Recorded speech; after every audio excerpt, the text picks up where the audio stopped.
Uh, we f***ed up.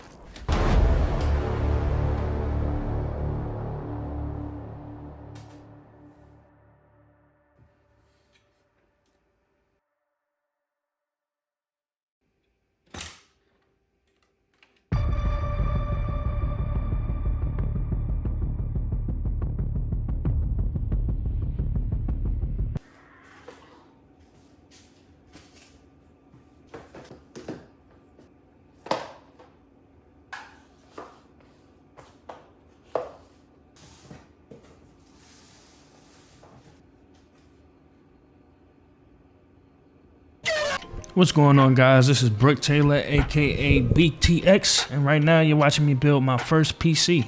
As you can see, I am unboxing the motherboard. It's going to be a tough gaming B650 plus Wi-Fi. Let me read off some specs for y'all. Alright, y'all, starting with power delivery, we have a 12-phase 60A plus 2-phase 60A plus 2 additional power stages setup, all reinforced with enlarged VRM heat sinks. This means cooler, more stable power delivery even when you're pushing your CPU to the limit. For super fast data transfer and future-proof gaming, PCIe 5.0 is available for both graphics cards and M2 storage. That's double the bandwidth of PCIe 4.0, ensuring fast load times and next-gen GPU performance. To the memory, you're pretty much ready for the future with DDR5 memory support, offering high frequencies, better efficiency, and greater capacity for multitasking and gaming. I know for me, that helps a lot because I do a lot of stuff on Premiere Pro and I do a lot of gaming. For networking, enjoy ultra-fast 2.5 gigabit Ethernet for low latency wired connections and Wi-Fi 6 for reliable high-speed wireless networking. Perfect for streaming, gaming, and heavy workloads. I mean, ultimately, I think we can just avoid those high-priced motherboards and go with this one. It's more than enough for whatever you will have to do if you just get into the PC world. Alright, before we get to this beast of an AIO, let's talk about the CPU. Right now, I am using the AMD Ryzen 7 7800X3D, and my reason for going with this was just my YouTube research, and a lot of creators have suggested this to be one of the best CPUs you can get on the market at the time. Right now, I'm going to read off some gaming and performance features so you all can decide whether or not this would be best for your current or future PC setup. Alright, so first, 3D V-Cache technology provides an additional 64 megabytes of L3 cache stacked vertically, totaling 96 megabytes, which significantly enhances gaming performance by reducing latency and increasing data availability. You also have integrated graphics, memory support, and PCIe support, all to help you take your gaming to the next level. Also remember, this is my first PC build, so please be sure to remember to do your own research and see if this CPU or any components best fits you. Now, to move on to the NZXT Kraken 360, I went with the all black due to me doing a all black PC build. And to touch on that quickly, guys, let's leave the RGB in the past. They're getting over on us with all these high prices. Just for some pretty lights, you can still achieve that great look with the all black build. So first on this AIO, we're going to speak on the radiator. It's pretty much just a heat exchange used to transfer thermal energy from one medium to another, typically cooling or for heating purposes. In this case, it'll be cooling. You also have your 3 black fans, your pump, your water block, tubing, and your LCD display. Alright, I'll be completely honest here. This was 100% a splurge purchase. I know I told you guys leave that RGB in the past, but I wanted something that would stand out other than the small bit of LED that's on my graphics card. The cool thing about this AIO pump is that it displays any GIFs that you like, and it also displays the temperatures for your CPU and GPU. Again, splurge purchase. I think it's cool. Here I'm unboxing the O11 Vision Compact. This was one of the first things that I seen and picked out for my PC build, and one of the last things I purchased. This took about 2 weeks to get to my house, but I'm telling you, it's worth the wait. Some of the things I liked about this case was the open space it has for all your components. It has one USB Type-C port in the front, 2 USB Type-A ports, and one 3.5mm audio combo jack. What I felt important about that was the USB Type-C port. That's more so for future proofing, because I see in the next 3 to 5 years we will no longer be using USB Type A's. I could be wrong, but Type C is the future for sure. Another thing that this case offers is the load of fan space. I got about 10 fans in my PC right now, and I think it works wonders for cooling. This would be another reason why I tell you guys, let's leave the RGB fans in the past. 10 fans in this PC would have ran me about $300 to $400 if I picked all those nice, cool Leon Lee fans with the LED or LCD screens. I just don't think it's worth it at the end of the day. But by all means, if you guys are not bound by any budget, I do believe that some of those fans are really nice, just not necessarily worth it. So installed in this motherboard, I have the Clev Crash C910 2TB SSD. This pretty much is giving me as much storage as I'm gonna need. I may upgrade later and get a 4TB, but right now this is enough bang for my buck. Quick pro tip, you can also get you an external hard drive with 2TB. That can be as low as 79 or 89 bucks.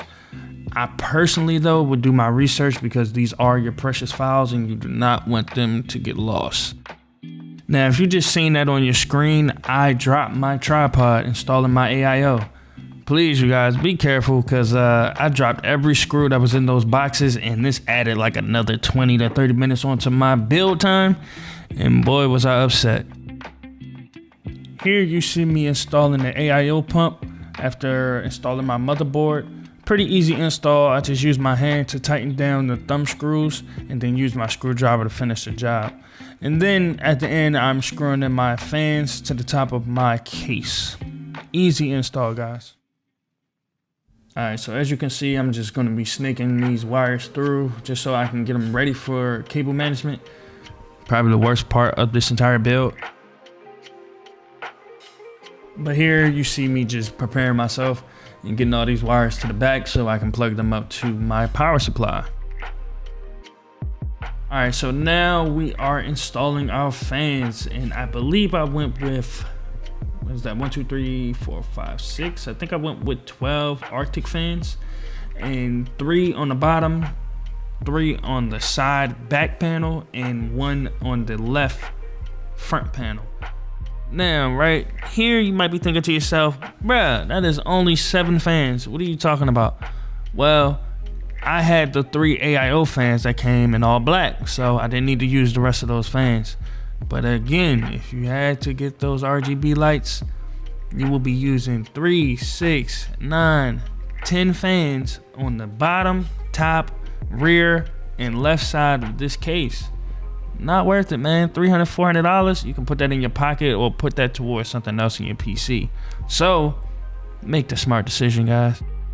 Now, if you're paying attention to the video, instead of listening to my beautiful and amazing voice, you will see that all those fans came daisy chainable, which means you can plug this up to one hub and all fans will work together.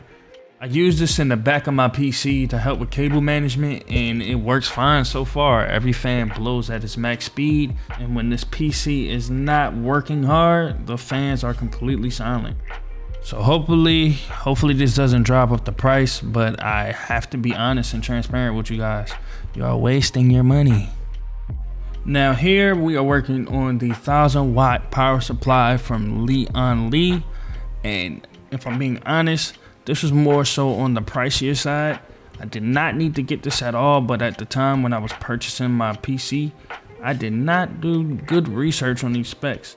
As a first-time builder, I got caught up in a lot of hype that were online for, these sponsored posts. No one to blame but myself, but ultimately I do feel like this was a okay purchase. The side panel for the connectors works perfectly for cable management, and ultimately it works good under heavy loads. Now I am working on my drum roll GPU. This purchase was not worth it at all, man. The GPU market, I know you all heard it, I know you keep hearing it, the GPU market is horrible. I will be completely transparent with you guys. I spent about $1,200 for the 4070 Ti Super.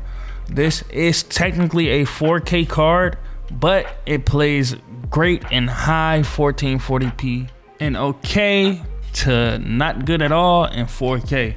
You can get 4K and you can get a playable experience if you leverage DLSS and consider low settings, but I just personally feel like that's not the best option you have. I am perfectly fine in 1440p. If I could do this again, I would not buy the 4070 Ti Super, but I am still satisfied with my card. Now, allow me to read off a few specs for you guys. Alright, so this comes with 3 DisplayPort 1.4a, 1 HDMI 2.1a, maximum digital resolution of 8K, and 16 gigs of memory, just to name a few. Performance highlights. This card is designed for high refresh 1440p gaming and capable of 4K performance. This also supports DLSS 3.5 with frame generation for enhanced frame rates and image quality, and also has improved ray tracing capabilities with 3rd generation RT cores. And just to reiterate, I am not by any means saying that I'm not happy with my 4070 Ti Super. All I'm saying is that there are cheaper options that'll give me the same 1440p gaming experience. Now here you see me put my Blue Spirit Zuko from the last Avatar in my case, which I shouldn't have, because as soon as I moved it, he fell over. So I had to take him out and put him somewhere else for the time being. Now here we are at the supposed final shot of this video, and I thought I was all done. Like, I had a sigh of relief. I wiped the sweat off my brow. I took a sip of water, plugged it in, and nothing at all. I was so hurt. I was trying to recycle the battery, turning it off, turning it on, see if I need to long press the button, to no avail. And boy, was I sick. Oh my goodness. I felt like the world was crashing down. I was like, what the hell happened?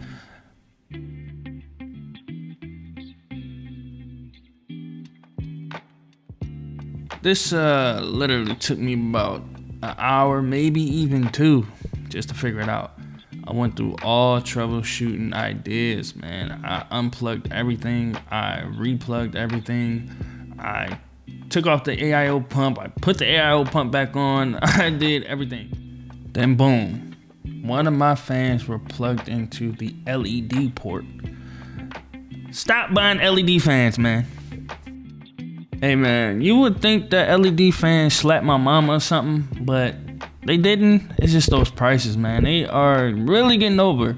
I'm telling you, a black PC build is the way. 2025 through 2026. Spin back when all those prices start dropping. Alright, so here I'm just still doing some checking, doing some troubleshooting, trying to figure it out. I even unplugged my RAM cards and plugged them back in. But let me show you guys exactly how I found it, what happened, and how I almost broke my damn GPU.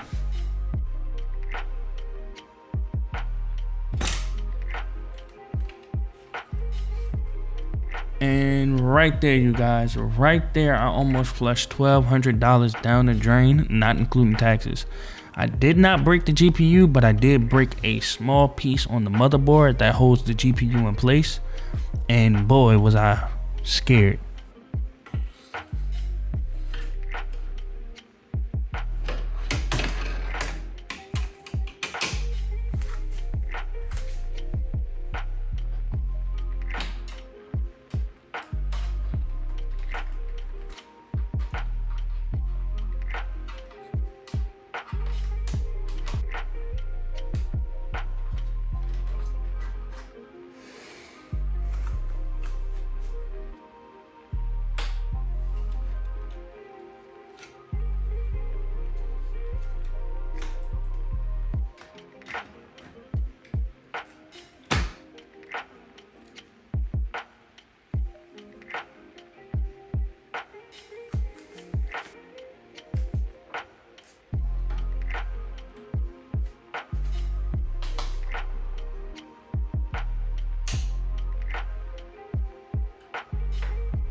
This is fire.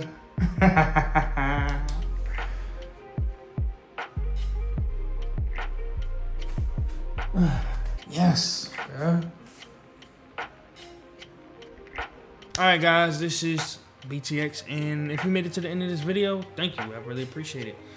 Please make sure to like, comment, and subscribe for any new PC related content. This will be the channel that you will see this on. Also, link down below will be all of my PC specs, from the motherboard to the GPU to everything that I got. If you do use an Amazon link, I am an affiliate, so I will get a small kickback, and all money made from this channel will go back into this channel. So again, thank you for supporting. Also, I do have a gaming channel called BTX Plays. If you do want to see that, that's in the description below. I primarily do retro games, but you may possibly see other games in there, thrown in there every now and then. I don't know, we'll see. But again, like, comment, subscribe, hit the notification bell to see more. Thank you for watching. Peace.